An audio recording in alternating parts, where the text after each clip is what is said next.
Hello everyone. Question number 3 हमारे पास है exercise 1.3 class 10 से। क्वेश्चन नंबर 3 बोला है the following real number have decimal expansion as given below. In each case decide whether they are rational और not. If they are rational of the form P Q what can you say about prime factors of Q. ठीक है friends, question number 3 बोला है कि हमें कुछ 3 number दिए हुए हैं, ठीक है, और उसका डेसिमल एक्सपेंशन दिया हुआ है। तो हमें पे डिसाइड करना है कि ये तीनों रैशनल नंबर है या नहीं है।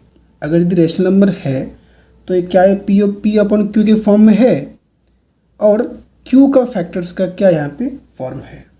ठीक है, क्यू का प्राइम फैक्टराइजेशन जो होगा किस फॉर्म को सेटिस्फाइड करेगा या किस फॉर्म में होता है। ठीक है फ्रेंड्स, तो आइए फर्स्ट नंबर पे आते हैं। फर्स्ट नंबर क्वेश्चन पे सॉल्यूशन पे आते हैं। दिया हुआ है 43.1234567 and 8।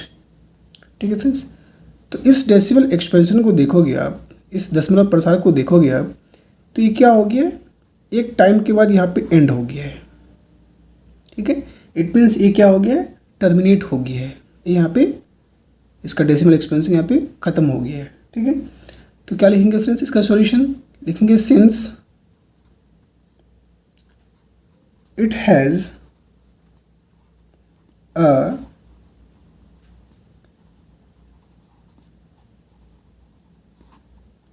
Terminating decimal expansion,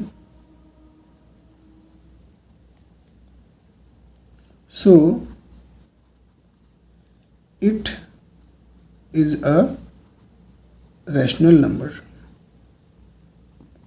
rational number.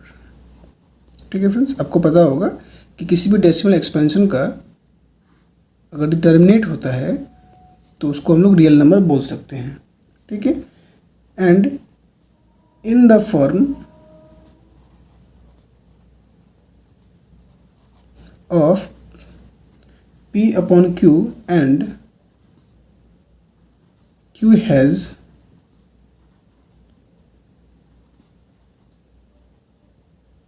factors of 2 and 5 only। ठीक है फ्रेंड्स, कोई भी डेसिमल एक्सपेंशन अगर टर्मिनेट होता है तो 2 और 5 के फैक्टर्स होना चाहिए। ठीक है, ये वाला condition Q is equal to 2m into 5 power n।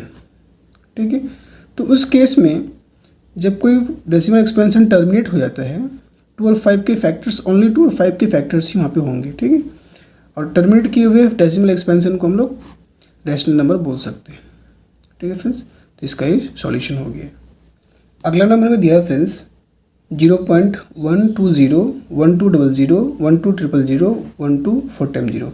इस टाइप से क्या हो रहा है, चलते जा रहा है। ठीक है, तो इस डेसिमल एक्सपेंशन को देखोगे फ्रेंड्स तो आपको ऐसा लगेगा कि कहीं पर भी क्या हो रहा है, रिपीट नहीं हो रहा है। ठीक है, एक तो टर्मिनेट भी नहीं हो रहा है कि कहीं ख़त्म हो रहा है, और ऊपर से कहीं पर रिपीट भी नहीं हो रहा है। इसके ब्लॉक्स को देखोगे आप तो 120 1200 12000 1,20,000 इस टाइप से ब्लॉक बना रहा है, कहीं पे सेम ब्लॉक नहीं बन रहा है। ठीक है फ्रेंड्स, तो इसको लिखेंगे हम लोग सिंस इट हैज़, इसका डेसिमल एक्सपेंशन कैसा है, इट हैज़ नॉन टर्मिनेटिंग, ना वो ना टर्मिनेट हो रहा है, it has non terminating non repeating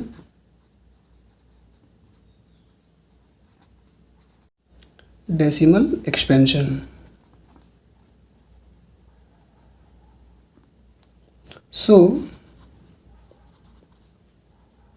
it is an irrational number, एक अपरिमेय संख्या।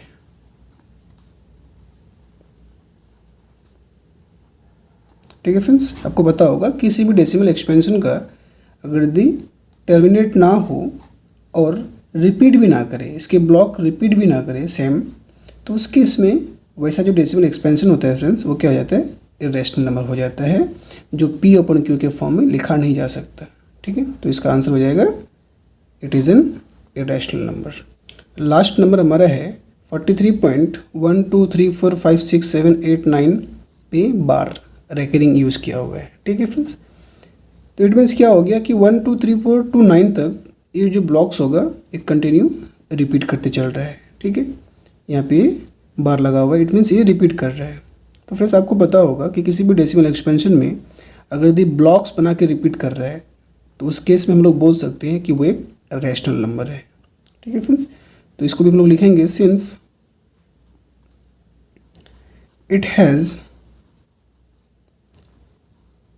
नॉन टर्मिनेटिंग, टर्मिनेट तो नहीं हो रहा है but non terminating but repeating decimal expansion. ठीक है friends, so it is a rational number, उसको हम लोग अपरिमेय संख्या मान लेते हैं। ठीक है, और in the form of P upon Q and Q has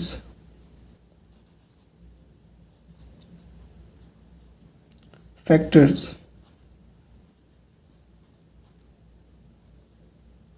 other than 2 and 5।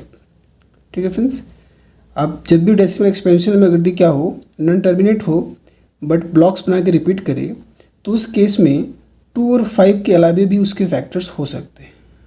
ठीक है, और उस जैसे एक्सपेंशन को हम लोग रैशनल नंबर बोल सकते हैं, जिसको हम लोग P upon Q के फॉर्म में लिख सकते हैं। ठीक है फ्रेंड्स, तो इसी के साथ एक्सरसाइज 1.4 समाप्त हुआ। मिलेंगे अगले वीडियो में, तब तक के लिए गुड बाय।